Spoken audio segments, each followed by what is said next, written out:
Pour la 3e édition de Shadowrun, il y a 2 suppléments que j'ai retenus. Le Sprawl Survival Guide, jamais sorti en français, et pourtant une mine d'informations sur la vie de tous les jours dans le 6e monde. Qu'est-ce que c'est que de vivre dans le monde de Shadowrun? Eh bien, ce supplément répond à toutes ces questions. Et Mr. Johnson's Little Black Book, qui est une mine d'informations également, mais pour le maître de jeu, comment être un maître de jeu de Shadowrun. Alors la 5e édition incorpore des éléments de ces 2 livres dès le livre de base, ce qui est plutôt pas mal. D'ailleurs, on va regarder un des 6 sur Shadowrun 5e édition, suivi de Rêves écrits sur la littérature cyberpunk.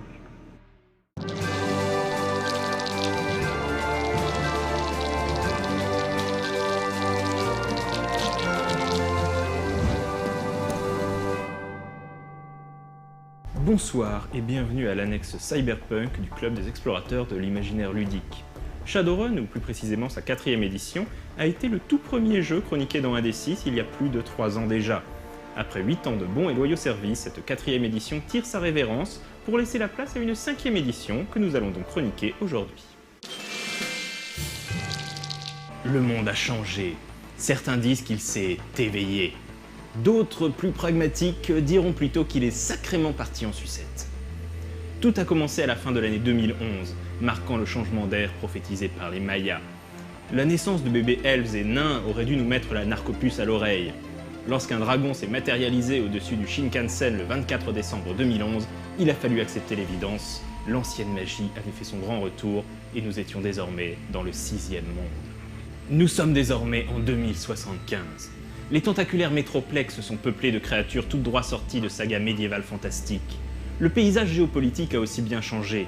L'Amérique du Nord, par exemple, est désormais divisée entre les États-Unis américains et canadiens au nord-est, les États américains confédérés au sud-ouest et les nations des Américains d'origine à l'ouest. Malgré ces bouleversements, le monde entier est connecté par un réseau de réalité virtuelle sans fil appelé la Matrice. Récemment, les toutes-puissantes méga-corporations comme Ares Macro Technology, Renraku, Horizon, As Technology, Cedar Group ou encore Mitsuhama ont cherché à reprendre contrôle de la matrice en imposant de nouveaux protocoles plus stricts appliqués par la Grid Overwatch Division, GOD pour les intimes. Mais dans les ombres, un vieil adage dit que plus les choses changent, plus elles restent les mêmes. Les mégacorpos se livrent toujours une guerre secrète par le biais d'agents clandestins appelés Shadowrunners. Il existe un autre dicton des ombres qui est lui aussi toujours d'actualité. Surveille tes arrières, vise bien, conserve des munitions et jamais, au grand jamais, ne fais affaire avec un dragon. Dans Shadowrun 5e édition, les joueurs incarnent toujours les fameux Shadowrunners. Ce sont des criminels professionnels, des mercenaires existant en marge de la société et survivant en faisant le sale boulot des mégacorporations. Espionnage industriel, sabotage, kidnapping, voire même élimination pure et simple des concurrents. Leur employeur est invariablement nommé Mr. Johnson pour cacher sa véritable identité et son allégeance. Mais les runners ne doivent jamais oublier qu'ils apparaissent dans la colonne « Actifs sacrifiables » lorsque la corpo dresse son bilan annuel. Les runners peuvent être humains, elfes, nains, orques ou trolls. Peut-être sont-ils des samouraïs des rues, au corps cybernétisé pour être toujours plus meurtriers, ou bien des deckers, des pirates de la matrice, voire des riggers qui contrôlent véhicules et drones par la pensée, ou bien encore des mages, chamans ou adeptes qui utilisent la magie. Avoir des compétences hors du commun est une chose, rester au sommet de la chaîne alimentaire en est une autre.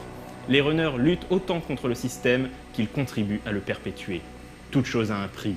Quel est celui de votre survie dans les ombres? Le système de jeu de Shadowrun 5 n'a pas changé de façon dramatique depuis la 4e édition. Il s'agit toujours d'un système à base de dés à 6 faces. En général, le joueur devra additionner la valeur d'un attribut à celle d'une compétence pour connaître le nombre de dés à lancer. Par exemple, pour tirer avec son pistolet Ares Predator, le joueur additionnera la valeur de sa compétence pistolet à celle de son attribut agilité. Tous les dés obtenant le résultat 5 ou 6 sont des succès. Pour réussir l'action, il faudra obtenir autant ou plus de succès que nécessaire, ce seuil de réussite étant déterminé par la difficulté de l'action.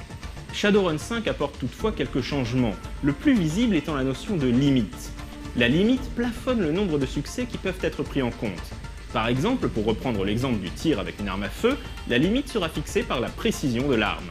Il est toutefois possible d'outrepasser cette limite en dépensant un point d'edge, cet attribut un peu à part qui représente la chance, le talent, la capacité à se dépasser. L'edge a du coup beaucoup plus d'importance que dans Shadowrun 4, puisqu'il est nécessaire de l'utiliser pour espérer réaliser des coups d'éclat.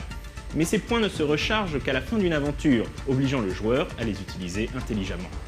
Autre changement de taille, la présence de la Grid Overwatch Division qui fait office de police de la matrice et poursuivra les Deckers s'ils sont pris à utiliser le réseau de manière illégale. Shadowrun 5 est une évolution intéressante pour Shadowrun. Le jeu renoue avec un côté sombre et âpre, plus en phase avec les écrits cyberpunk des années 80. Les combats sont beaucoup plus brutaux et meurtriers, et la difficulté globale du jeu est plus élevée.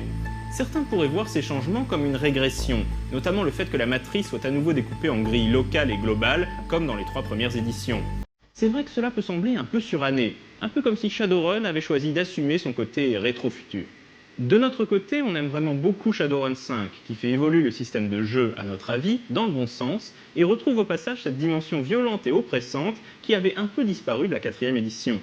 On souhaite donc une longue vie à Shadowrun 5 et on a hâte de suivre l'évolution du métaplot qui s'annonce plus paranoïaque que jamais.